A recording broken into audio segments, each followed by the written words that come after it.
جنت کی قیمت بتائی حضور نے کہ اگر تو جنت چاہتا ہے تو کسی پھنسے ہوئے کی گردن چھڑانی ہوگی یا کسی غلام کو آزاد کرنا ہوگا، اور اگر تیرے پاس یہ ہمت نہیں ہے، تیری مالی صورتحال ایسی نہیں ہے کہ تو غلام آزاد کر سکے، کسی مقروض کا قرض ادا کر کے کسی پھنسے ہوئے کی گردن چھڑا سکے، تو دو کام کر لینا، کسی بھوکے کو کھانا کھلا دینا، کسی پیاسے کو پانی پلا دینا۔ ان دو چیزوں کے بدلے کے اندر تیرا رب تجھ کو جنت عطا کرے گا۔ یہ سودا کوئی مہنگا تو نہیں ہے، کسی ضرورت مند کی ضرورت کو پورا کر دینا، کسی دکھیے کو، کسی پریشان حال کو، کسی مفلوق الحال کو، پیاس اور بھوک سے تڑپتے ہوئے شخص کی ضرورت کو پورا کر دینا، یہ دخول جنت کا سبب اور ذریعہ قرار پایا۔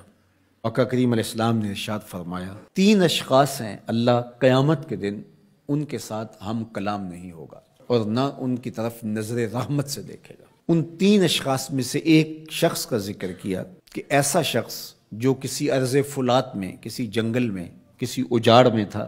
اور اس کے پاس پانی موجود تھا، اور کوئی اور شخص بھی اس جنگل میں پھنسا ہوا ملا تو اس نے اس سے 2 گھونٹ پانی مانگا، حالانکہ اس کے پاس اتنا پانی تھا کہ اگر 2 گھونٹ پانی دے دیتا تو اس کے پاس تو پانی پھر بھی موجود رہتا، لیکن اس نے اس ڈر سے کہ ابھی میرا سفر لمبا ہے تو میں اس کو کیوں دوں،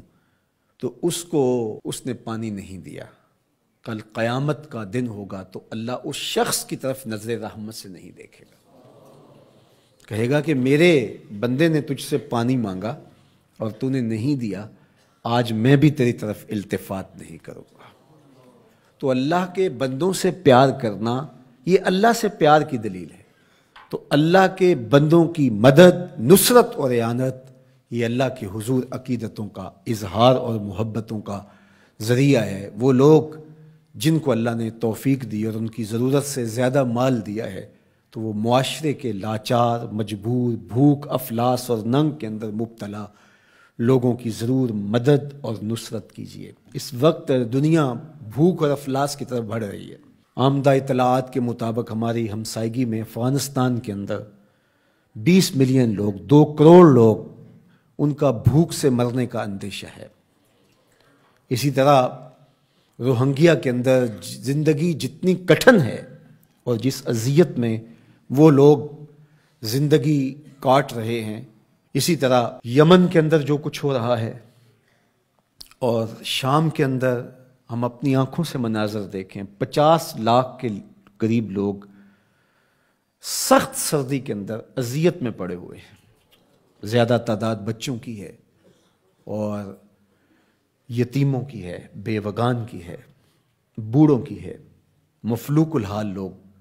جبر مسلسل کی طرح زندگی کے دن کاٹ رہے ہیں۔ ہمارے تھر کے اندر دیکھیے، زندگی کی بنیادی سہولتیں بھی ان کو نصیب نہیں ہیں۔ جس کٹھن اور تلخ زندگی سے وہ لڑ رہے ہیں، وہ زندگی گزار نہیں رہے، زندگی کاٹ رہے ہیں۔ ان کی سانسیں نیزوں کی انیاں ہیں۔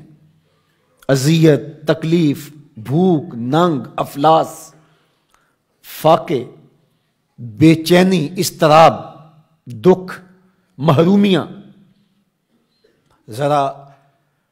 ان سب بے بس، مجبور اور لاچار لوگوں کا ایک تصور کیجئے، اور ہم اپنے گھروں کے اندر جو آسودہ زندگی بسر کر رہے ہیں، تو کیا ہمارے اوپر لازم نہیں ہے کہ اللہ کا شکر بھی ادا کریں اور ان لوگوں کی مدد کے لیے مقدور بھر اپنا کردار بھی ادا کریں۔ اللہ امت مسلمہ پر آسانیاں پیدا فرمائے۔ اگرچہ کوئی کافر ہو، حتیٰ کہ کوئی جانور بھی ہو، بھوک، ننگ اور افلاس میں مبتلا ہو، ہمارا دین اس کی مدد، نصرت، اعانت اور تائید کی ترغیب دیتا ہے۔ ہمارے مذہب کا ہمارے لیے حکم ہے کہ ضرورت مندوں کی ضرورت کو پورا کرو، اس کا مذہب پوچھے بغیر، اس کا مسلک معلوم کیے بغیر، اس کی ذات پوچھے بغیر، اس کی شہریت پوچھے بغیر۔ جہاں بھی افلاس میں، غربت میں،